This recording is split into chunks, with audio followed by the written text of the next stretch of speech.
Are you familiar with FBI Special Agents Kyle Seraphin? I'm familiar with the name. Is that yes? I'm familiar with the name. Familiar with the name. Familiar with the name. Let's bring in Kyle Seraphin. He's the FBI whistleblower who helped expose government censorship of our First Amendment rights. Now, we only have this memo because a recently suspended FBI agent called Kyle Seraphin brought it to the public. And we're grateful that he did. Kyle, thank you so much for joining us tonight. He's the host of something that strangely is called the Kyle Seraphin Show. Kyle Seraphin, I can't thank you enough for speaking out. I knew you guys were out there, and I knew it was just a matter of time, but you got a lot of guts putting your face and your name to this. You're doing a service on behalf of the American people, and from the bottom of my cracked and broken heart sometimes, thank you very much. Take a look behind the curtain with a real whistleblower and American patriot. Prepare to embrace the uncomfortable truth because this program has no time for comforting lies. Here is civil liberties enthusiast, Second Amendment defender, and recovering FBI agent Kyle Seraphin.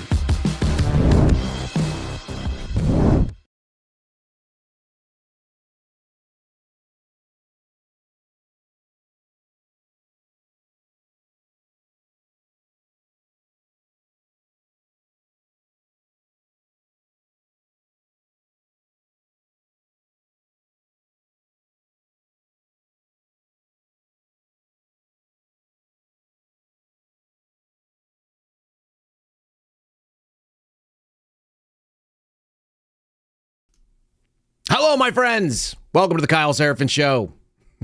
Today is Monday, April the 8th. I started with the sound off. Yeah, I got that. There was a hardware problem this time. It's not software. Welcome to our program. Today is Eclipse Day, as my 6-year-old told me, running down the stairs, letting me know that today the moon will pass in front of the sun. That's very exciting. That's very difficult for those of you that are in the flat earth camp, if you got that. I've been getting messages all day, or all last couple days, from my buddy Ryan Matta. Apparently there's going to be earthquakes and cats and dogs laying down together. I actually wish I had a clip queued up from Ghostbusters talking about what happens if you were to let out all of the ghosts, if you were to like release the containment unit on New York City. I think that's from Ghostbusters 2. Is that what's going on? Is that what we're looking for? I don't think so. Today we're going to be talking about a terror alert issued by the FBI, which means that we are safe. So that's good. The FBI investigating the Libertarian Party, what that actually means, and maybe some context that might scare you guys. Way worse than a terror alert. What else? Money being spent in Wisconsin to slant the elections, slush funds, and fundraising, things that presidents do and former presidents do in order to stay relevant and keep their family going. We're going to talk about the grift of January 6th because it's been trending in my mentions on social media.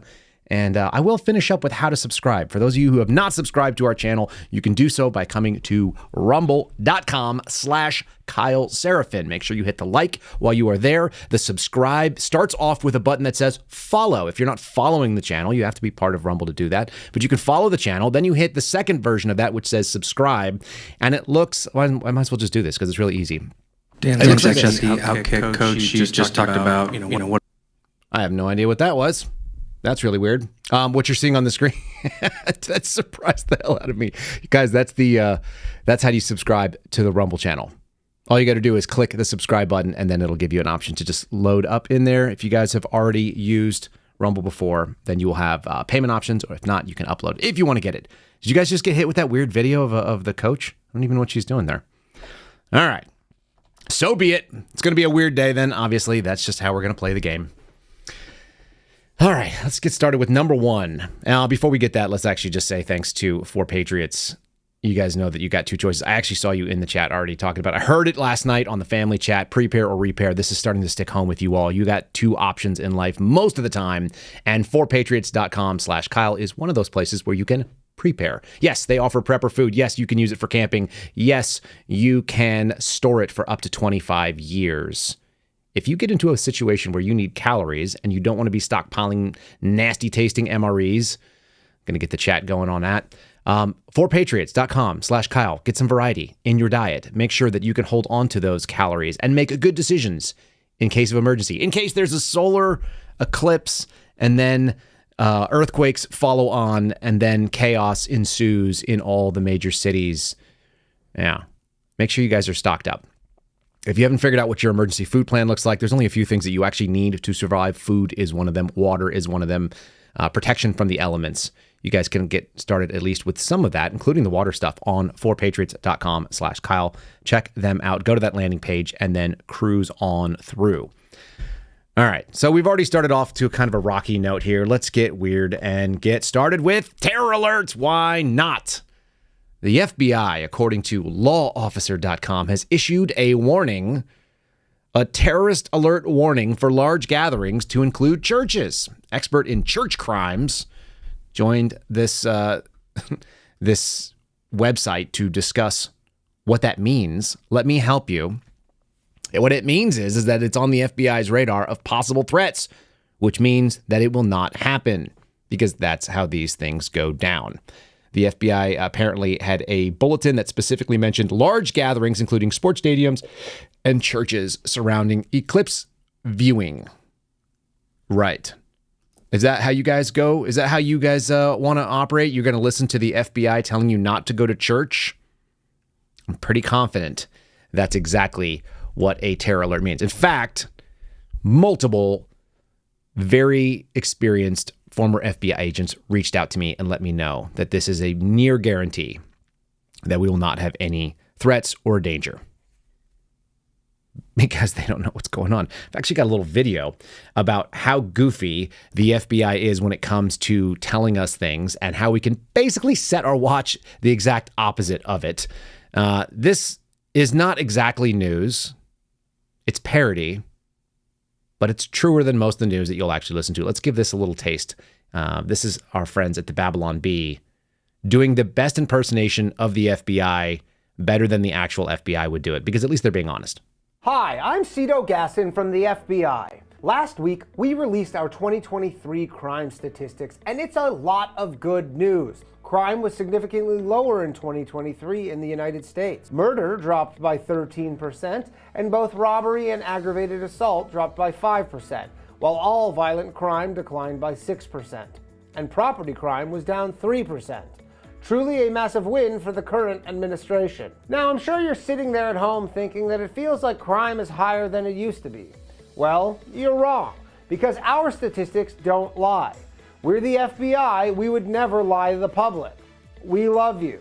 I know we don't say that enough here at the FBI, but we really, really love you. Now, some people argue that crime is actually up, and the reason our numbers show it being down is people not reporting crimes due to police departments being unwilling to help, prosecutors not going after criminals, and also the fact that in our crime stats, we don't have data from 20% of the country, including both New York and Los Angeles. Based on our analysis, however, we deem that to be Russian disinformation. Yes, you heard that right. Many of you are not aware, but Russia is still very active in trying to destabilize America. So while 2 of your neighbors did have their cars stolen last week, we assure you that they actually didn't. And they too fell for Russian disinformation and just can't remember where they parked. That sounds about right, doesn't it? Doesn't that sound like the FBI that we're kind of familiar with right now? Yeah, they released crime stats and they didn't include 20% of the country. Now, here's the thing. They always release crime stats that are incomplete. The difference is because the Biden administration is so far behind in their messaging campaign, because the things that they are doing is not hitting with the left, the extreme left, which should be their base, being the most extreme leftist president that we've had, maybe ever. I don't know. FDR might give him a run for his money. That's who he's aspiring to be, right? The fact that they can't even get their messaging campaign on, they've got to go out there and push FBI crime stats, which, as he said, did not include New York, did not include Los Angeles, and 20% of the country. That's 1/5. That's a lot. That actually could skew every single stat, including some major population areas that are not included in there, which have not been going well. That doesn't stop the Biden administration from trotting out cabinet level officials to try to push forward their talking points. They're only getting it through places like MSNBC. The reason we're going to play this is not look at the loony libs, look how crazy they are. The fact of the matter is it shows 2 things, and I think those are very relevant. Number one, we are seeing a massive eclipsing of, did you see that? A little segue move. We're seeing an eclipsing of the left not even accepting their own guy. There's not an excitement about this, and that's got to terrify them. This leads people like my friend George Hill and others that I talk to in the intelligence community to say if they are feeling scared, that actually is a good sign that we may actually have an election. Because if you are not feeling scared and your guy is as bad as Joe Biden, we should be scared. That's how it should work. They should be really concerned because their messaging doesn't hit. And I'm going to show you some examples of that. We're going to show the people that are trotting out on the weekend programs, kind of pushing this information forward. And the information doesn't even ring true to the people that are hearing it. The only stations that are willing to carry these types of things, it seems like, are the MSNBCs. They're the ones that are going to carry this water. And why would that be? Because they're essentially the id of the Democrat Party. They are the feelings, they are the hope, and the emoji, sort of the emotional center.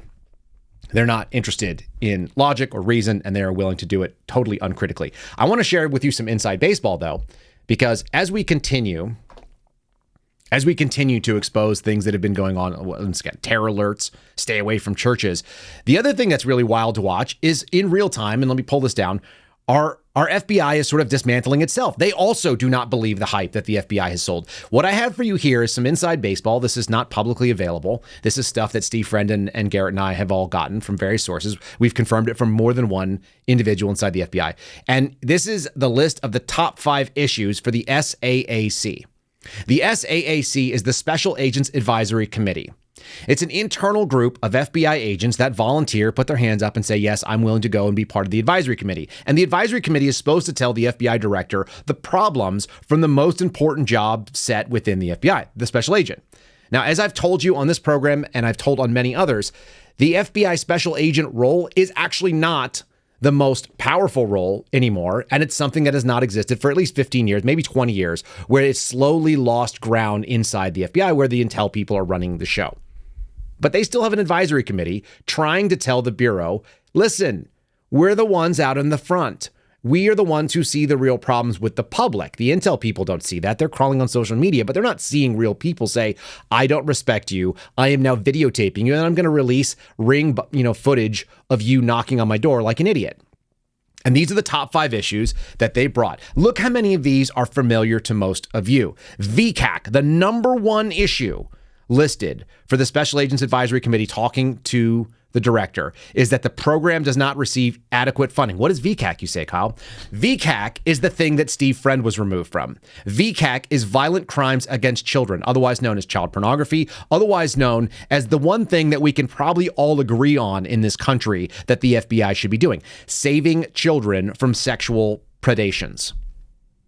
The VCAP program doesn't get enough funding. It doesn't enable investigators to succeed. Over the past 5 years, the average VCAC agent's caseload has grown from 18 cases and 8 guardians, those are threat cases, 26 total investigations, to 38 cases and 18 guardians. That's the average. They've gone from 26 to 56. In other words, what they've done is they've reduced the number of VCAC agents, like Steve Friend was put on terrorism garbage. They've increased it to an unmanageable workload, which means they are going to lose. And we've seen agents fired because they weren't able to do their job properly. Should they have done it? Yes. Are they put in a lose-lose situation? Yes. And it's because they don't have the ability to staff because these field offices are not letting them staff enough VCAC agents. Number 2, guardians. Guardians are the things that we talked about, the eGuardian lead system. We've said this on this podcast a number of times, but it's worth noting. eGuardians is the system by which most January 6ers were reported. eGuardians are the way that threat cases are reported in, the so-called threat to life. And that's how you could get investigated by the FBI because your neighbor doesn't like your politics. eGuardians, the volume and the immediacy of these leads have increased significantly. The leads don't involve criminal or federal violations, and some are improperly tagged as TTLs, that's threat to life, or time sensitive. Okay, one of the things we keep telling you is the federal government needs to stay within its lane. And if it does not do that, we are going to be in deep, deep shit. When you start using the federal government in a weaponized way, and your neighbors have figured this out, if they don't agree with you politically, they can call the FBI on you, report a TTL, a threat to life, and the FBI will show up at some point. Okay? The things that are not criminal or federal violations of law, things that are free speech related are flooding the boxes of FBI agents. The problem is nobody has the cojones to actually do the right thing and say, this is not the FBI's purview. Pass it to local, which should be done in the case of things like red flags for local possible crimes, school shooters and the like. Or it should actually be properly vetted and say, this is not a federal crime. No further investigative steps are required. They don't have the courage of their convictions to do this because the management doesn't support them. So you've got a bunch of babysitting expeditions and people that are reporting free speech, and folks from the FBI are going out and infringing on that free speech by following up on the Guardians because they don't actually know what is and what is not out of bounds, constitutionally speaking. The agents are upset about this. This is worth you knowing. There is an undercurrent. The things that we are reporting are moving the needle, but this has not been news. This has been going on for a long time. What the suspendables have done is show you that this agency is upside down. It is underwater, that the inmates are running the asylum and it's not the agents that actually believe in the Constitution. The ones that don't are the ones running it, which is why our badge is upside down if you guys are seeing this on the screen. If you're not familiar with how the suspendables work, we flip the badge upside down the same way that Americans fly the flag upside down. A nation in distress, an agency upside down. Leadership accountability is the number 3. Many of us know that leadership is the issue. There is none. There's just management. Failure to include inspection data and subordinate input is an issue. They're talking about how it creates risk to the FBI, contributes to low morale in the workforce. This is just, standard federal stuff. The OPR process. Things that affected the suspendables. The increase in time limits and adjudications of internal investigations have increased. They are basically letting the process be the punishment. They are going after guys like Garrett O'Boyle, whose shirt I am wearing in solidarity today. As usual, the FBI doesn't hold itself adequately accountable. The OIG cannot do anything. They have no ability to actually prosecute. We're dealing with a weaponized OPR, which is the Office of Personnel Management. That is the FBI's internal affairs. I just want you to know. And then the last thing is that FSL, that's field staffing levels, that's just your employment levels, they're nearly full. And that means that nobody is able to transfer to what they call an OP, the Office of Preference. This is the one time when the agent puts up and says, hey, I'd like to move to this place. Those spots are all full. There's no way to transfer. So the senior people are sad because they don't get to transfer to places they might want to do. The seniority system is not working either. All of this stuff is suspendables information, by the way. They're putting people in places like guys like Kyle Seraphin in Washington, D.C. When I wanted to go to Shelby, Montana, I wanted to get the hell out of everywhere urban. All of these things are related. It's a bunch of sad frustrations, some of which are probably criminal because of the way that they are being prosecuted. In other words, the FBI stepping into free speech, and some of them are just bad for morale. All of these equal the Bureau is underwater, but they know it, and they are telling the director. These happen every year, by the way, and they never do anything about it. I just wanted you to know that people within that agency that you pay for are not satisfied with the things that you are not satisfied as well. The fact that they are unable to go out there and do their job, particularly the fact that VCAC and eGuardians are the top 2. Violent crimes against children not being taken care of, and threats that are not threats being reported to the Bureau are the 2 biggest things in those orders. And they turn out to be the same thing that Americans want to know. I just want you to know that even though these people are not stepping up publicly, they are internally disagreeing with those policies. It's worth knowing that. I think it's worth knowing that. It should make you feel like maybe just a modicum better than you did a few minutes ago. Doesn't mean they're fixing it, obviously. All right. Want to say thanks to our friends over at the Patriot Coolers. Guys, patriotcoolers.com is where I got this thing back in 2017. I've been running this exact same cup for many, many years at this point. It's been on surveillance with me. It's been in case briefings, on eGuardian threats, which were garbage. It's been in my FBI vehicle. It's been in my pack. You guys can have your own at patriotcoolers.com. The promo code is Kyle. We are working on getting those things uploaded. You will soon have access to an entire suspendables in engraving group. We put the vector files over to the folks at Patriot Coolers. So look for that soon, and I will get an update as soon as I can this week. I will try to report it. The promo code is Kyle, K-Y-L-E. That saves you 10%. And if you spend $50 or more, you're going to get free shipping. Again, patriotcoolers.com is the website. You can follow them on social media as well. And make sure if you guys get something cool, because I haven't seen all the products, but I've seen most. And whenever I see them, they always look better. They always look better in pictures than they do on the website even, just like your actual use. Go ahead and tag me on those too, because I get a kick out of seeing it. And then it makes me think like, I probably need more cups. I don't need more cups in my life, but I'm always wanting to buy them. Maybe you guys are like this too. I'm the same way with jackets. You guys know what I'm talking about? I wanted to bring up another thing on here. This is another sort of FBI thing. Why? Because we know more than most people do. Tara Reid, who credibly accused Joe Biden of sexual assault and then had to flee to Russia, shared this with me. This is really scary stuff, actually. This is one of the scarier things that you will find. Some of you who pay attention on social media saw this. The National Libertarian Party, the Libertarian National Committee, which is the third major political party in this country. They may be small, but they exist. Got this letter. They got this letter. This is says reply to 601 4th Street Northwest. That's the Washington field office. The Washington field office of the FBI, where I used to work, and they're referencing a file number on this. I'm going to tell you what the entire context, what this is and what it means in just 1 second.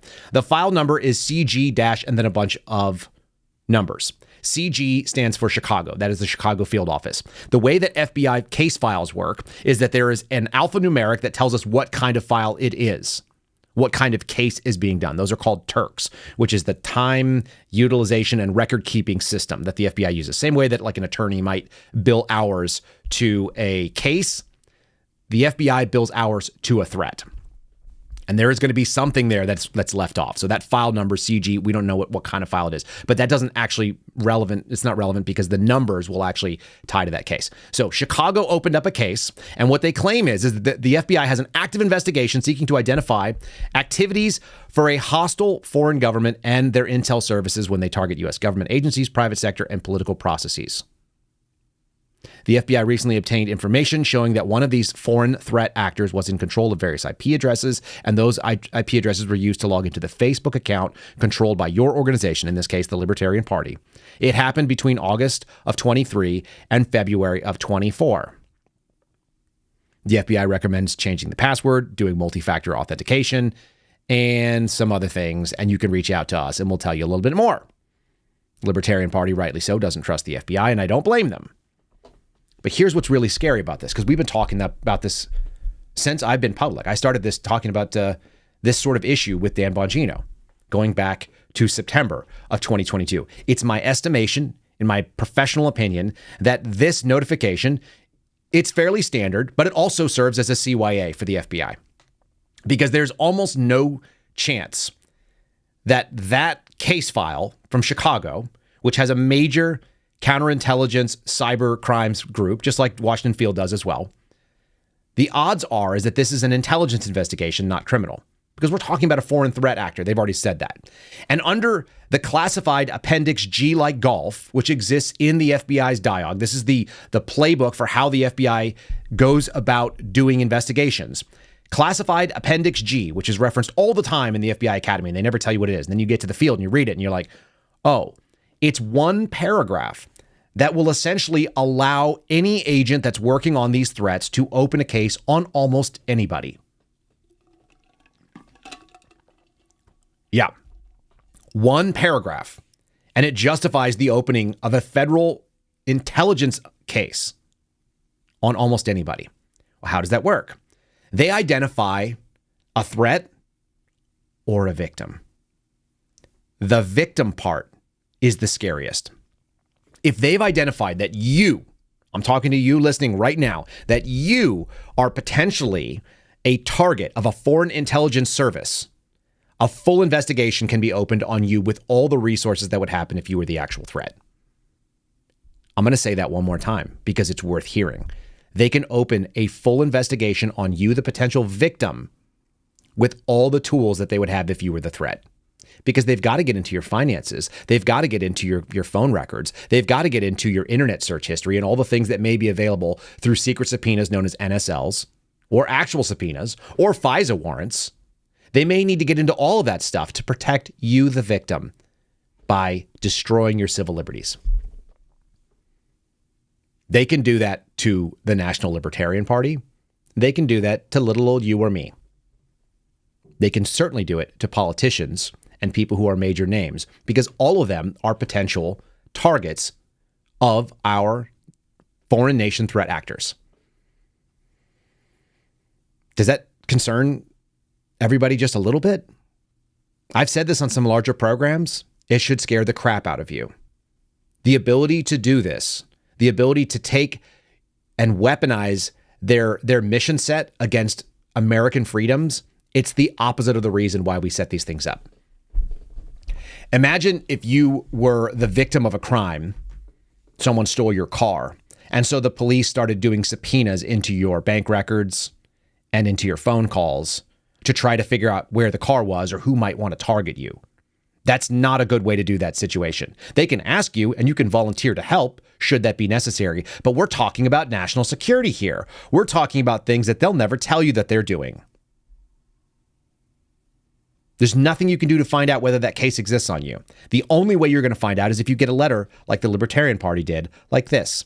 And all that says is, to me, sitting on the outside, having sat in those skiffs, is that they are concerned that someone might find out that the FBI is snooping around in their private records. They probably got some warnings saying, listen, we know that you don't want us to disclose this. From a bank, maybe a bank said, hey, look, we know you don't want us to disclose the fact that you guys are looking into their records, but at some point we're going to. Or they might tell you a little bit about how the fact that they were going into your credit, as one of you just mentioned in the chat. Yeah, B, you're correct. Like my credit. Why would they do that? Because they want to find out where all my banks are. They want to find out what credit cards I use so they can go and find out where I've been and what I've been doing and who I've been talking to. And did the Russians pay for lunch? You know, Kyle's a target of Russia, isn't he? It's real scary, which is what the guys at the Babylon Bee are making light of course. That's a real problem. It's a legit concern. And it's really out there. Let's talk about just the nature of misinformation and disinformation that exists in our public sphere at the moment. A lot of it is just based on angle of coverage, which is kind of wild to watch because you can see it actually happening right now. What you can see is the contrast between the Donald Trump story, which hits with people, and the Joe Biden story, which doesn't even hit with people on the political left, who should be the ones that follow suit and understand that this is their guy. He's not their guy, and they're terrified of it. I've got a couple of different videos I want to share with you. The first one is covering down on the single biggest night in fundraising history. Now, many of you may have seen this over the weekend. For some reason, the Biden campaign pushed out this thing saying we have $192 million cash on hand. Donald Trump only has like $90 million. We're out fundraising him. And they thought that was a flex. They're like, what's Donald Trump spending his money on? He's spending it on lawsuits. He's spending it on trying to defend himself because we're locking him up. When the weaponized federal government celebrates their own weaponization, you should be very concerned. They have no idea how tone deaf that feels to the American people. None, apparently. And so people that have a lot of money and people who have not very much money are supporting a guy like a Donald Trump.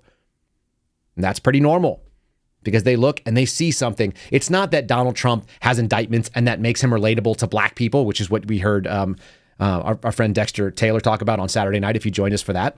That's not what's going on here. What they're saying is that the underdog spirit and people that are being wronged fighting back is a fundamentally American way to look at things. America always saw itself as an underdog. We were an underdog against the Brits multiple times. We were an unknown quantity going into World War I and IIs, right? We had this sense of being the underdog. And then by the time we got to the top, suddenly we made ourselves the bad guy. That's the nature of the political left's messaging, that we have gone from being the good guy to the bad guy, or maybe we were never the good guy at all. But that's not how Americans feel about our country. Not your average American. They still want to feel like they're righteous and good. So they can't message on that though. You can't do that and say that we've tied up our political opponent in a bunch of knots and that we are stumbling him up with a bunch of lawsuits and come out looking good about it. It doesn't make any sense to normal people. But that's the take. So here's a little piece from Fox News covering down on the biggest fundraising night in history. Then I'm going to show you how they came out and they tried to gaslight, acting like this isn't a good thing for Trump. Because rich people donated money. We'll comment on that in just a second here. Let's get this Fox News clip. Trump is calling it the biggest night in fundraising history. The fundraiser at hedge fund billionaire John Paulson's home raked in over $50 million, according to the RNC. That's up from early estimates of $43 million and nearly double what President Biden raised at his New York City fundraiser with former Presidents Obama and Clinton. This was the first major fundraiser for Trump and the RNC since he became the party's presumptive presidential nominee. Trump said his supporters are contributing to a cause that will restore faith in our country. People are just wanting change. Rich people want it. Poor people want it. Everybody wants change. Our country is really doing poorly. We're a laughing stock all over the world, and we're going to get that change very quickly. That's a pretty simple message. Rich people want it. Poor people want it. I'm here to represent all those folks. Like I said, Trump isn't always the best, but that's a pretty solid message. He's not emotional. He's not making any hyperbolic statements. He's not saying anything that's outlandish, which is why the political left and the people over at MSNBC have to bring on spokespeople from the Biden regime to say the opposite. They've got to, because that stuff doesn't hit. Doesn't make any sense to normal people, does it? Didn't they just do a fundraiser at Radio City Music Hall with Lizzo, whatever her name is, the heavyset gal, Biggin, and then Stephen Colbert, where they just sort of made fun of people that think Trump is reasonable as a solution? It doesn't hit the way they think it does. And they were touting how they raised $25 million. You just heard Trump said they just doubled it in one night. And they're making fun of the fact that it was at a billionaire's house. Like, who do you think raises that kind of money? Who do you think attends the Lizzo performance at Radio City Music Hall for $250,000 a ticket? People that don't have $250,000 to blow on an evening? Can any of you blow that on anything right now outside of a house? It's full crazy. It's a crazy take, but they're going to do it anyway. So let's see what they have to say. This is the spin. Here comes the spin. I think it stands in stark contrast to the lack of fundraising that you see out of the Trump campaign. But as important is how they are raising it. He's down in Mar-a-Lago tonight with a bunch of billionaires, people like John Paulson, who not only wants to cut Social Security, but he's famous for, as a hedge funder, rooting against the American economy, betting against the American economy. So I guess it's no surprise that he's investing in somebody like Donald Trump, who's rooting for the economy to crash. But the whole lot of them is a bunch of billionaire scammers, extremists, and racists. Oh, anybody who doesn't like us is a scammer, an extremist, and a racist? That's the take they're going to run with? It's a hot take. It's pretty strange. I'm going to show you what it looked like outside of Radio City Music Hall where Joe Biden was raising funds. I want you to show you how well liked he is. And this is the people that ideologically lean far left and are pro-Hamas, pro-Palestine, take your pick. This is his constituency. This is how they were reacting. This is how happy they were with that guy. By the way, none of this outside of Mar-a-Lago the other day. I'm going to my dying mother. My dying mother. Then let the cops walk. You're wasting money.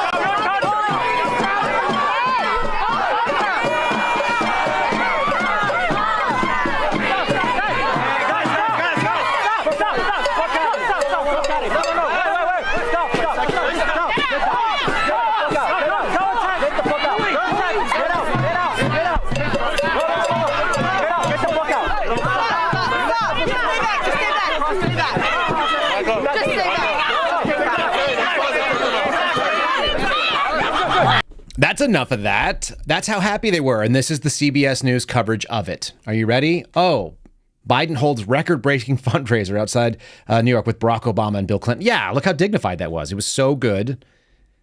And this is how the news, when you just punch it into the Google machine, pops up. Melania at Mar-a-Lago fundraiser. I by the way, I typed in Mar-a-Lago fundraiser. That was it. Trump claims. Ready? He claims. He didn't raise. He claims a record-busting amount. And then Melania's appearance and the internet having a blast with photos. Do they cover the fact that he brought on a significant chunk of change on that day? No, because that's not part of it. Even CBS to CBS. Ready? So hold on. We'll do side by side. Biden holds record-breaking fundraiser. Trump campaign says it raised $50.5 million in fundraiser. Why? Why can't they just say that he raised it? Because they have to discredit it even with the language. We can just look at the titles and know that the discrediting has to start happening there. There's fear because you've got people that are rioting outside of a Biden fundraiser. People are throwing hands and getting arrested because they're pissed off at his policies. Now, what are those policies? Apparently, if you want to believe the folks that are hanging out inside his brain trust, apparently he's full of wisdom. Apparently he knows how to solve problems that didn't exist under the Trump administration, right? This is what they're going to try to trot out to convert these people, the leftists that are mad and rioting. Check this one. This is a hot take. The fact that the American people elected him in the first place because he has the wisdom, the judgment, and the temperament to take on difficult, complex situations like the one that we're facing in the Middle East. And we believe that stands in stark contrast to Donald Trump, who we saw the way that he governed and we see the way that he's campaigning, and he's not demonstrating the temperament, the judgment, the wherewithal to do anything like handle situations like this, whether it's abroad or here at home. And so that is a contrast that we're going to present to the American people every single day between now and November. It's incredible that he mentions contrast, because while he's talking about Joe Biden's wisdom and his capabilities and his knowledge of foreign policy and the way that he would interact, and that's why the American people put him in the job, they're showing the wreckage of Gaza, which didn't happen under Trump in the same way. Is that not? He said contrast. I listened to Dan Bongino's show from, I think it was from Friday last week when I was mowing the lawn. And I still mow my lawn. I'm like a regular dude. I mow the lawn just like all of you. And as I'm listening to this, Dan made this really, really important point that political campaigns are about contrast. And he's 100% correct. There are significant contrasts that are being shown right now. The contrast of how the news covers him is one. The contrast of Joe Biden holding a $25 million and a $250,000 a ticket fundraiser while Donald Trump is at the wake of a slain police officer. Those are contrasts that you can't overcome. That's part of the reason why that fear exists inside this Biden campaign and why they're trotting out nonsense. They're trotting out things that are obviously untrue. And even as they try to do it, MSNBC, which is doing their best to carry the water for this administration, even as they do it, they are showing wreckage that only happened under Biden and didn't happen under Trump, which is why the people on the political left are incensed. They are furious. They are pissed off at their guy who's not doing the thing that they expected him to do. Isn't that something? Isn't it something when you don't live up to your own hype and then you're trying to still run on the hype because that's all they've got? Here's another good one. This is funny. This woman's name is Julie Sue. She's the acting Secretary of Labor. This is a cabinet level position. We'll show Pete Buttigieg in a minute. Just bear with me here. We're telling a story. This is a piece where she's out there talking about the numbers don't lie. We know the numbers lie. The FBI just told us that their numbers lie because 20% of it wasn't included. And they're going to run on that. This woman says the numbers don't lie. People that are interested in Trump are interested in a nostalgia. Now, I need you to just consider your nostalgia for Donald Trump era politics. Some of Donald Trump's stuff was really good. Some of it was really bad, like his COVID response. But overwhelmingly, financially, we were in a better spot when he was doing the Donald Trump routine and he wasn't being targeted with the insanity that happened 2020, March and onward, right? When the economy was tanked. When it was doing the things that he claimed that he was going to get done, and they didn't have a massive motivation to shut down the entire world, Donald Trump was pretty good. Here's this lady saying that they haven't, listen, I want you to just tune in on this. She talks about an infrastructure decade, that Biden is doing an infrastructure decade. Biden has been in office for like 3.5 years.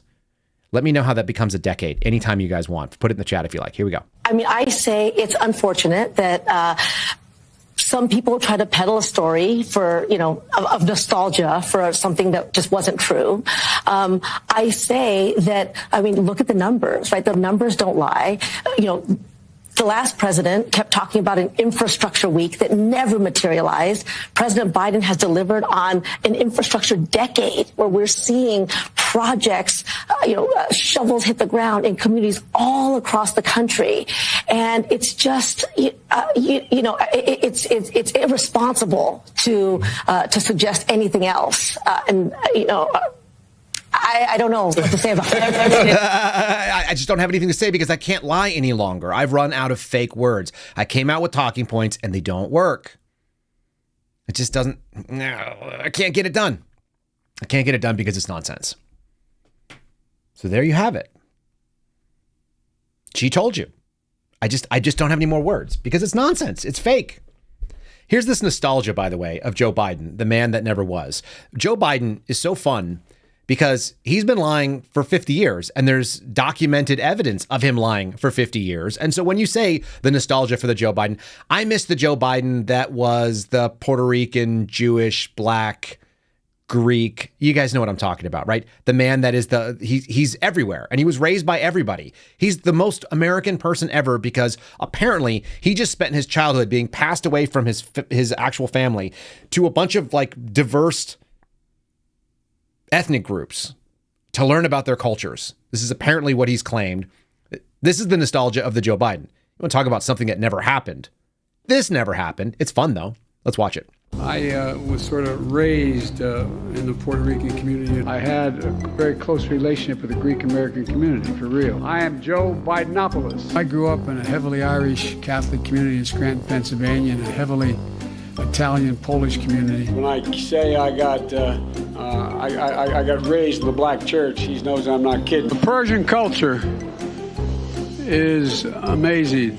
As a student of the Persian culture, I probably went to shul more than many of you. I come out of the black community. The background of my family is Irish American, not fundamentally unlike the Palestinian people. I, you might say, raised in the synagogues of my state. Everybody in town was either Polish or Italian. I grew up feeling self-conscious. My name didn't end in an SKI. I was raised in a neighborhood where I felt self-conscious. My name didn't end in O. That's kind of how I was raised, like so many Americans of Irish heritage. In HBCU in your home state, Mr. President. Let me tell you, forget about it. That's right. That's where I got raised, man. Just like rabbis, synagogues, and Jewish community centers in your hometowns, and that's the tradition I got raised. Hard-working people, the middle class, the neighborhoods I got raised in. I was raised on GM. I was raised by Danny Inouye. I was raised by a righteous Christian. I got raised on automobiles. I mean, you could just run that all day. Can any of those things all be true? Is there some? I mean, he's old. He's old. But did he have 20 childhoods that he was raised by so many different people? Or is he just an old man that's full of shit all the time, nonstop? So it's no wonder that the people that work for him are constantly attempting to do the same garbage. They're doing the best that they can to cover down on the same nonsense. I'll tell you one thing that he's not. He's not Catholic. You know who is? My friends over at Catholic Vote. They're really good people, actually. And I got to spend some lovely time with them in Florida. We went to a shrine, Our Lady of La Leche. I get to say mass with them a bunch of times. They've got an outstanding, they probably have the most like aggressively Catholic priest, a real true conservative man who's not scared of saying the right thing. Big fan of the way that they found their chaplain. He actually was my priest when I was in Virginia. Kind of amazing, kind of a weird confluence. If you guys are not following Catholic Vote on social media, check them out. We're starting to do some short form content over there, and I want you guys to see them. It's at Catholic Vote. Make sure you give them a follow if you're following them on True Social or on Twitter. And then again, CatholicVote.org is the place that you can go get the Loop. The Loop is not explicitly for Catholics. It's for people that are Christian that want the universal information that is available out there in the world. They've got a great news team that puts together just a good smattering of news stories. And we touched a couple of them. We're going to touch a couple more. Make sure that you guys are looking at the Loop. Again, go to CatholicVote.org and you can just click Loop Me in there. It's on the main page. I highly recommend that. It's the best single email that you will get every single day when it comes to just a handful of news stories. The commentary is excellent.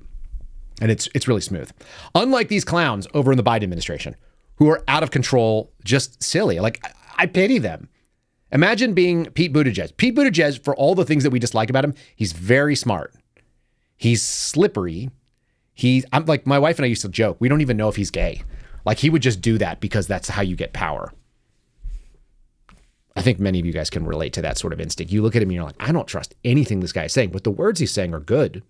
In other words, they are strung together articulately, intelligently. He's not a fool. But imagine that guy, Pete Buttigieg, who's clearly smarter and clearly more consistent and actually has a far better working mind than Joe Biden, who ran against Joe Biden, is out there trying to carry water for this. The claims are, despite a 20-year high in Washington, D.C. crime, that Washington, D.C. is now safer because of the Biden administration. That's utterly amazing. That's an amazing claim in and of itself. And then he just sort of talks around about how there's a ton of money on the Trump side. They've already claimed that there's no money on the Trump side, that they have all the money, but there's a lot of money and energy that's working to present a false narrative. This is that absolute sign that, like I said, there's an eclipsing happening right now where they just don't have the ability They can't get in front of just the truth. The Donald Trump actual experience is blocking out this over-present shining light of garbage that comes out of the White House. And it's just like, look, we all know that you're full of crap. It's just blocking it out, and they're scared. Hence all of these different interviews. These are all from different people. These are all at different times. I'm showing it to you because this is what happens over the weekend. This is what our people on the left are listening to. This is how they're listening to it. And they're going like, oh yeah, Mayor Pete, like he's got a lot of, I mean, Washington, D.C. is safer, they said, from Seattle, not knowing anything about Washington, D.C. There was an FBI agent who was carjacked, people. Like, we covered it on this program. An FBI agent, an armed federal agent, had her car taken.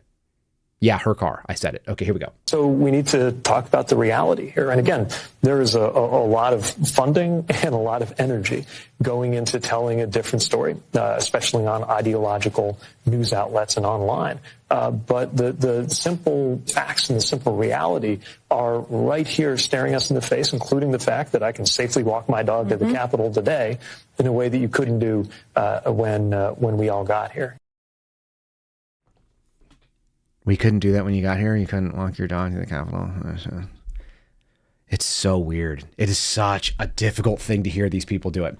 But they actually saved the best for this last two clips. I've got a guy named Dan Kildee who, he's a representative out of Michigan. This is my absolute favorite take. One, this guy sounds very sober. He sounds very rational and reasonable, and he thinks that you're just a bigoted racist, but he doesn't know why you're a bigoted racist. He doesn't know why you're uncomfortable with millions and millions of people coming in to our southern border and rolling into this country and fundamentally changing it. He can't understand why you would be so evil in this country that is built by immigrants. How dare you? How dare you feel that way? I'm going to play some fun back-to-backs because what happened in Dearborn, Michigan, you know, his state that he represents this weekend, also is a good time. Let's start with listening to his words. I keep telling you, the Biden administration doesn't have a lot to run on. They're running on massive inflation, so they're not going to talk about that. That things have become unaffordable for people that don't have a lot of money. That's not something you can run on. So what are they running on? You're a racist. White supremacy is everywhere. Trans the kids and or respect trans people, because that's really important, and abortion is great for everybody. If that's your take, then you got to trot this guy out, who sounds decent right up until the point you look at what's going on in his own state. Here we go. This is really a question about who we are as Americans. We are a nation of immigrants, but what Donald Trump is trying to do in the name of his own political expediency is to normalize bigotry again, to make it okay to hold those bigoted views and to try to motivate people to act on the worst instincts that they all carry inside them. And you're a racist, and all of your thoughts about things that are not pro-immigrant and giving everything that this country has worked for to build up, that makes you a bad person. Okay? Let's just go with that. Let's say we even accept him. Now he's not going to be a psychologist, but he's going to just say you're a bad person. He doesn't want to be your shrink. If you guys are not following us on rumble.com/Kyle Seraphin, that's what you're missing out on. Join the chat. I see about 1,000 of you guys watching over on Twitter, it looks like. So come on over. Join us in the chat here. And you guys can subscribe to the channel if you so choose. Here's Kildee going again. Same interview. It's a good little take, though. For whatever reason, there's a cohort of the American people, and I can't psychoanalyze them entirely, but I've got to believe part of that is that he does appeal to their fears, to their anger, to their sense that somehow they've been wronged. And rather than deal with the core inequities in our system, he finds a villain. And the villain happens to be people who don't look like his base, who speak with an accent, who come from somewhere else. Yeah, maybe. Maybe the people that are villains are the ones that speak with an accent or don't look like his base. Or maybe they're this guy. We've been asked in the past, why are our protests on the International Day of Quds, why are they so anti-America? Why don't we just focus more on Israel and not talk so much about America? Gaza has shown the entire world why these protests are so anti-America. Because it's the United States government that provides the funds for all of the atrocities that we just heard about. And this is why Imam Khomeini, who declared the International Day of Quds, this is why he would say to pour all of your chants and all of your shouts upon the head of America.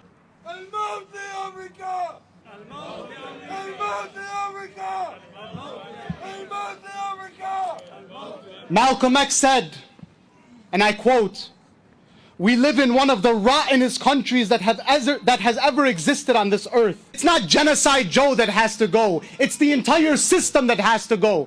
Any system that would allow such atrocities and such devilry to happen and would support it, such a system does not deserve to exist on God's earth. And so when these fools ask us if Israel has the right to exist, the chant "Death to Israel" has become the most logical chant shouted across the world today.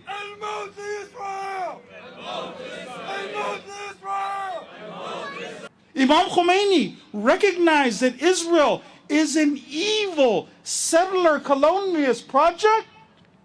He realized it is a cancer, and he established this day. Yeah. Run on that, guys. Even those guys don't like Joe. But what they really don't like is America. Ain't that something? So maybe, just maybe, the tolerance of this country is running out and people don't want to see that crap. You can't tell me that people that are on the liberal left that served in our armed forces, because there's a bunch of them. I don't know how that works in their head, but that's how they ended up. Those people, they're down with that. America is the most rotten country that's ever existed per Malcolm X, and so therefore we must remove it from the earth. Death to America is what they were screaming. Death to Israel. Look, I don't care about the Israel thing. Like, America first, no TM, just America. Let's deal with our issues here at home. How about that? That guy had pretty damn good English, did he not? That guy seems to have benefited from Western styles of dress that we have been able to allow him to experience a ton of freedom. And he's out there saying his piece in a free country. Go say the opposite of that. Go say America is the best. Death to Iran in Iran. Let's see how long that lasts. Do that in any Middle Eastern country, because it doesn't exist. They abuse and they think that they can mistake our kindness for weakness. That's the thing that we talk about in the military. Do not mistake kindness with weakness. There's a difference between weakness and meekness. America is a nation full of meek people that do not wish to go after and stop our political enemies. Except that's what we are seeing the political left weaponize and lionize and say it's great. And now they're starting to see some of it on their end. It's coming after them. They've allowed this alligator out of the trap, and it's going to turn around, and it probably is not going to bite them last because they're actually the closest to it. Isn't that something? I want to share a couple of other little stories that were fun. This came out of Catholic Votes thing today, worth looking at. How about New York Post reminding us that those lovely people at the Clinton Foundation, when it comes to fundraising, you remember how excited we were about fundraising? Yeah.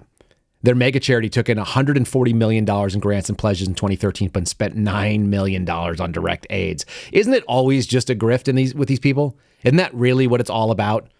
That's the most recent form that we have, by the way, for them. So they went into this deep dive. This whole article is pretty funny. It's talking about how they spent $30 million on payroll and employee benefits, that there was almost $9 million spent on rent and office expenses, over $9 million on conferences, conventions, and meetings. Like every nonprofit needs to do. $9.2 million on conferences, conventions, and meetings. $8 million on just raising more money. $8 million on just fundraising for the $140 million they got. That's an interesting turnaround. Somebody in the marketing world, let me know if that's a good payout. And then $8.5 million on travel. Of course, the Clintons are not on the payroll, but they get all the first class flights paid for by this foundation, and the private jets are all funded out of it. So, it's a slush fund. This is what it was referred to as by a number of different watchdog groups. Kind of fun to see that coming back out. Isn't that worth remembering? That they wanted all this stuff hidden in 2016, and they obviously don't want to talk about this kind of stuff. They're funding all kinds of other weird charities. Their money is not well spent. It's far below the 75% of money that's supposed to go into the actual mission of the charity, which is what a reasonable charity, 75%, 25% operating expenses is considered normal-ish. They're not even close. $9 million in direct aids. They had dozens of executives that made over six-figure salaries. Nobody knows why. Nobody knows what they're doing. Most of the people there seem to be friends of the Clintons, some of them making $400,000 for just a couple of weeks worth of work. That's 2013. I wonder how much of that dried up after 2016. And I'm sure you guys do too, but those numbers are not available to everybody. So ain't that a shame? That's fundraising. This is also about money. This money is money that has already been spent in Wisconsin. Don't take your eyes off the prize, y'all. This is a really good article out of Daily Signal, and I recommend you guys check it out from Fred Lucas. The Zucker bucks that have been out there, they're actually outlawed in Wisconsin, but that was not before they spent $1 million in private grant money out there trying to move forward their election. Wisconsin was banning this money because, maybe private citizens should not be paying to fund our elections. Doesn't that seem like a massive problem? And so they have a constitutional amendment on it. But the whole point of it was just to try to basically throw a bunch of money into moving the needle and getting the right voters. Not you, not everybody. They don't always believe in universal voting. What they believe in is the voters that they want, and that's what they're talking about. They got a good statement from Ken Cuccinelli, who was the former VA. I'm sorry, he was the former AG of VA. Ken Cuccinelli, but he was also a major guy over at Homeland Security with Trump.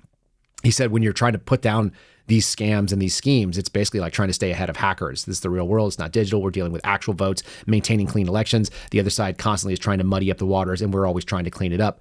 That's the problem with being a conservative, is that you're always playing defense because these people are offensively looking to weaponize the system against you, whether it's DOJ coming after you, whether it's sending threats, right?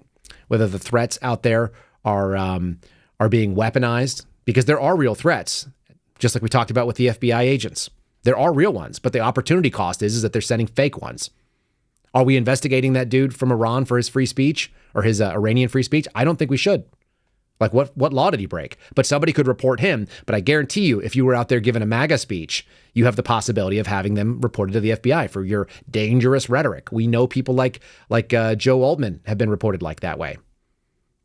It's a real thing. Some of you have had knocks on your doors talking about your social media posts. Like, what kind of crazy world are we living in? That's what happens. It's not all bad news. I don't want you guys to go out leaving like this. There is backlash. It happens on a regular basis, it turns out. And when that backlash happens, then sometimes people are held to account, which is not nothing. It's actually kind of good. We've got this story coming out of LSU. Essentially, the women's basketball team did not step up and do the right thing. They didn't come out for the national anthem. And so there was maybe a change. Jeff Landry, who's the governor over in Louisiana, said that he's going to urge a state policy change that requires student athletes to be present for the national anthem, that you don't get to have a discretionary time whether or not you're going to skip out on our nation's national anthem. That seems reasonable. I'd feel pretty good about that. I think most of you would as well. Would you not? In any case, it also comes on the heels of this other goofy situation. You guys want to see what happens when you have to try to weigh your paycheck and decide whether or not you're going to answer the question that's truly the reality of it, or whether you're going to go with the sort of the woke and try to make sure that you still have a job. This gal who is the winning coach for the NCAA tournament, she had this moment, and you can see her making that deliberation in real time. That's the video that I actually accidentally queued up earlier. Let me just play this for you and just watch what happens when you make a decision, right? Like, am I going to say the right thing? Or am I going to be afraid of being canceled? There are still people that are afraid of being canceled. And slowly we have to make sure that policies coming from maybe even the governor's office for these state universities help them make the right decision, where they can say that women are not men, men are not women, and that men have no business playing women's basketball. She just talked about, what a massive weekend this is, obviously, for women's basketball, women's sports in general. One of the major issues facing women's sports right now is the discussion topic about the inclusion of transgender athletes, biological males, in women's sports. I was wondering if you would tell me your position on that issue. Damn, you got deep on me, didn't you?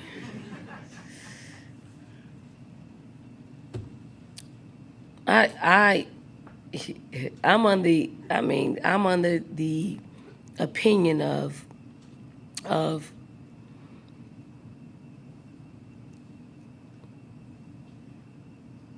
if you're a woman, you should play. If you consider yourself a woman and you want to play sports or vice versa, you should be able to play. That's my opinion. You want me to go deeper? Do you think transgender women should be able to participate That's your question in you want basketball? Me to ask. You want to ask, so I'll give you that. Yes. So now the barnstorm of people are going to flood my timeline and be a distraction to me on one of the biggest days of our game. And I'm okay with that. I really am. Okay. Did you see how difficult she was making that calculus? She was doing that decision making as she was speaking. She's like, I'm a hostage here. I'm held hostage by what I think the administration is going to want me to say versus what I know is actually true. And in real time, she decided to not be suspendable. Why does that happen? That happens because she didn't decide it up front. She didn't know what the answer was. She decided that women can suffer, or she's going to say the woke BS without really expressing a real opinion. And then she turned around and was like, well, I might as well make myself the victim out of this. And so that's why you're going to flood my social media timeline and be really mean to me when this is a big day that we won. No. You just had an opportunity to use your microphone and say the truth, capital T, and you chose not to. You chose weakness and frailty, and yes, rightly so. You will now receive the backlash of not having courage. That's supposed to happen. Don't let them try to change the narrative on there. What was the thing we talked about the other day? The technique, right? The technique from Bill Burr. I'm not going to play it for you again, but we'll play it again later this week, I'm sure. The technique equals the minute that you ask the question and they can't answer it, they're going to turn around and try to make it about something else. You're going to attack me. No. Stay in the pocket, dodge that racist insult, dodge that misogyny garbage, and you stay in there and you stick with the issues. The issues are actually winning. The issues are, the numbers are on the side of truth. The money is on the side right now of truth. The energy is on the side of truth. And if you're going to have to gaslight and lie and be this nonsense and try to deflect and dissuade, and you're going to try to tell me that everybody is racist because we think there's a problem with people coming in that don't like this country, and then I can turn around like Dan Kildee did. He says that he's a representative from Michigan, and in Dearborn, Michigan, there's literally a protest of people that are celebrating Ayatollah Khomeini, and they're saying that that guy has the right idea, Malcolm S. is correct, and that the United States is the most rotted country on earth, and it needs to be eliminated. Death to America. In America. Give me a break. Let him run that game, guys. All we got to do is expose it to light. All we got to do is put that sunlight right on it and say, yeah, this is what you want to back. And all you're going to get is one of two things happening. Either they're going to run away from it, or they're not going to turn out and vote because they're not excited about their dude, Joe Biden, who is a black, white, Puerto Rican, Asian, Jewish, Greek, Irish, Scottish, whatever, Croatian. Like that guy. It's so weird. It's so weird. Okay, let's throw this out there. A couple things. I got one or two more things I'm going to go, so we're going to crush right past that 1 hour. But before we do that, if you guys want to support our program, you can go to check out Matt Hat Jerky. We got a review. Yeah, Eric Jason, I'm looking at you out there in the chat. Our moderator sent this in. He said, I just ordered a couple bags of jerky. About 12.7 seconds after trying a piece, I wanted to say bro being Matt. Hell yeah. Thank you for this. This jerky will replace every single snack I've got in my pantry. I mean, it's just jerky, so why are you getting like this? I've read your jerky making process. I got a pretty good understanding of why it's like that.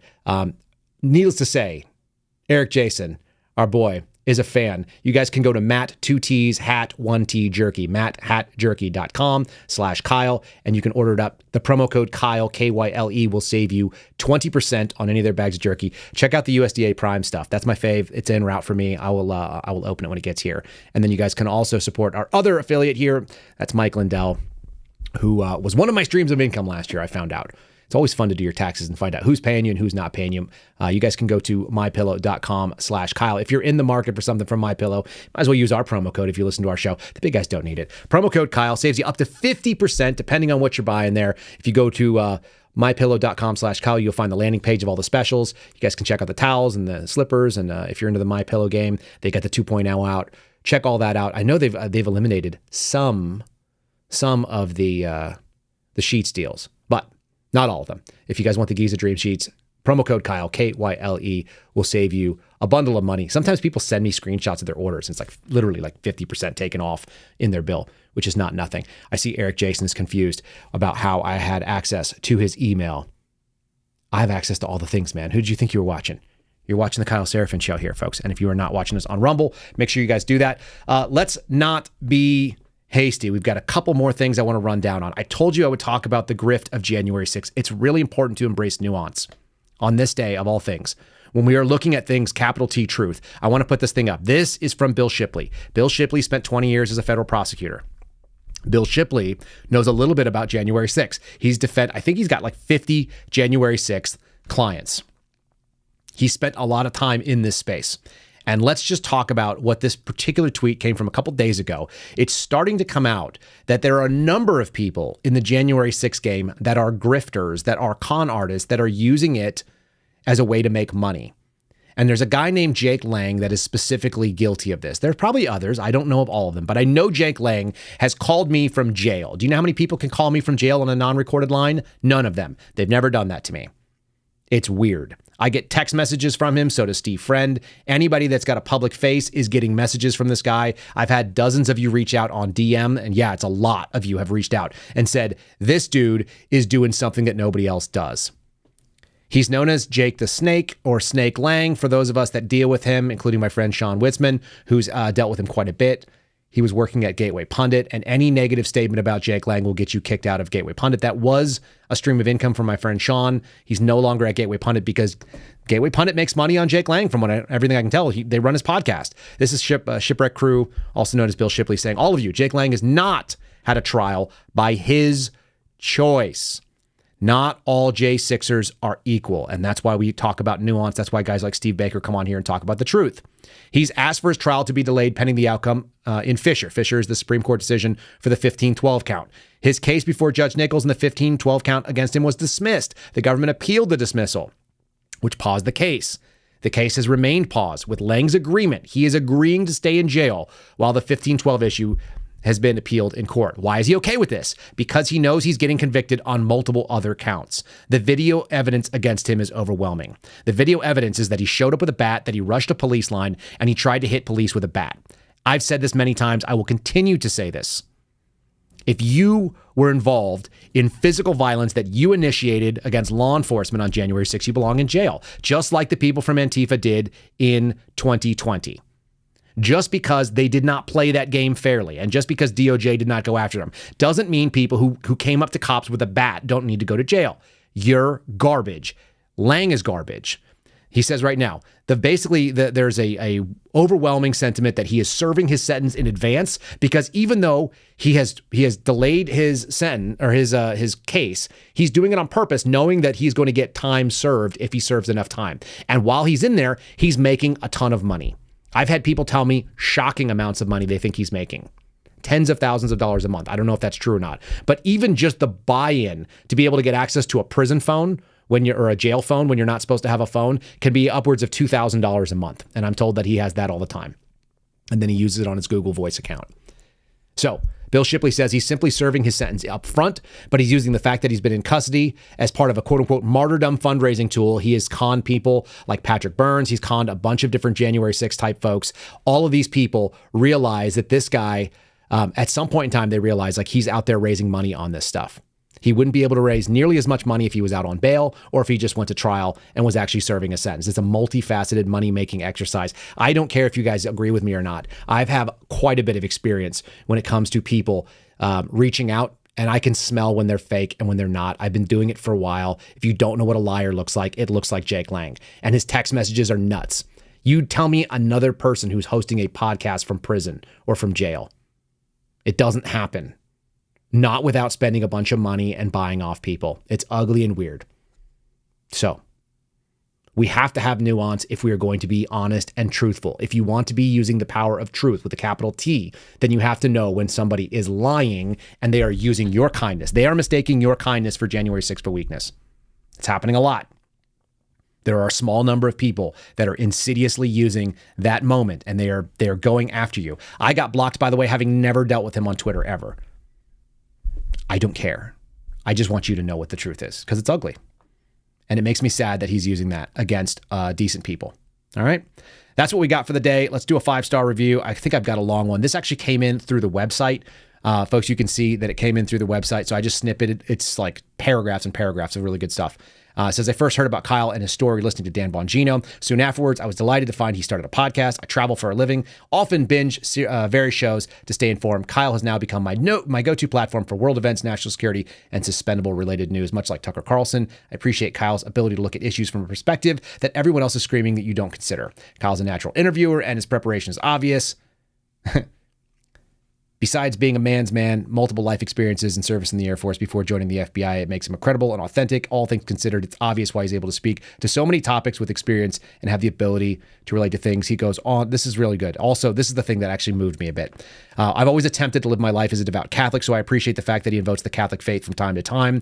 In fact, since all the COVID restrictions, I've struggled with many of the things that the church and our country has done and hasn't done. And I found inspiration from action men like Kyle and Mark Howe and others that have taken and continue to be in awe of the example that Kyle and others have demonstrated by becoming white martyrs for their belief. They give me hope and a preview of how to actually better live out my faith. That's a really powerful statement. I shared it. It was kind of overwhelming to get stuff like this, but I do really appreciate you all when you tell me that it's moving. It's like I'm trying to inspire myself half the time too. I know I'm an imperfect vessel at this, and it would be very funny to 27-year-old Kyle or 25-year-old Kyle to look at 42-year-old Kyle and go like, dude, what are you about? What happened in those years? What happened is life. It's a big deal. It happens, all of us. And being a white martyr is something that woman who was out there in front of the NCAA tournament, she had an opportunity. That coach had an opportunity to become a white martyr, potentially, by just saying what's true. She may not have been canceled at all. She's a black lady. She probably would have been fine, but she was afraid to do the right thing. That's how you know people who are not going to be white martyrs. If you want to be a white martyr, all it means is you do the right thing for the right reason. Cost be damn. And sometimes it costs you a job or friends or finances and so on. So anyway, be that. Be aware that it will be asked of you at all times. Prepare so you don't have to go back and repair your reputation, because that's really, really hard to do. If you're dishonest, it will never come back to you. Folks, we'll see you guys again tomorrow morning. I really appreciate all of you joining us. Like again, I said earlier, if you want to subscribe to the channel, you guys know how to do it. It has to be while the show is live. You can actually come over after the show airs and you can click through the follow and the subscribe. And until then, we'll see you tomorrow morning. God bless you and be safe. We'll see you soon. Thanks for listening to The Kyle Seraphin Show, streamed live weekdays on rumble.com/Kyle Seraphin. Follow Kyle on Twitter, Truth Social, and Instagram at Kyle Seraphin.